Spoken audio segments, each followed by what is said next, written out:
contrôle technique repointe son nez via l'Europe, où les États sont interpellés pour qu'ils apportent une réponse.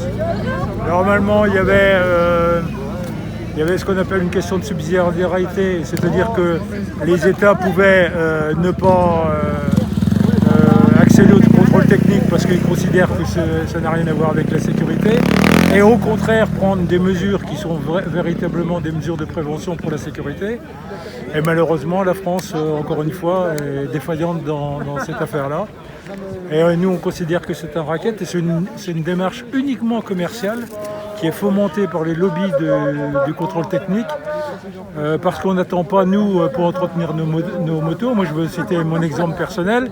Je viens de changer mes pneus et mes plaquettes. Je n'ai pas attendu qu'il y ait le contrôle technique pour faire ça. C'est une question d'éléments de sécurité, c'est vital pour nous. On n'a pas besoin de payer 50 ou 80 euros, je ne sais pas combien, pour un simple contrôle visuel qu'on est capable de faire nous-mêmes.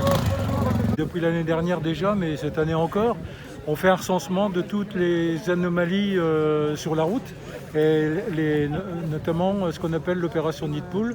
On a un site qui est monté par la FFMC, la Fédération des motards en colère, pour recenser toutes les anomalies de la route.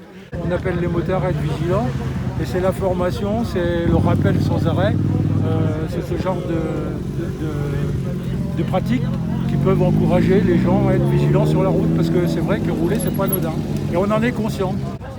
C'est pas la vitesse. La vitesse, bien sûr, on ne peut pas nier qu'elle a un effet sur l'aggravation des conséquences de l'accident, mais c'est pas la vitesse qui est la cause de l'accident. C'est souvent le manque de vigilance.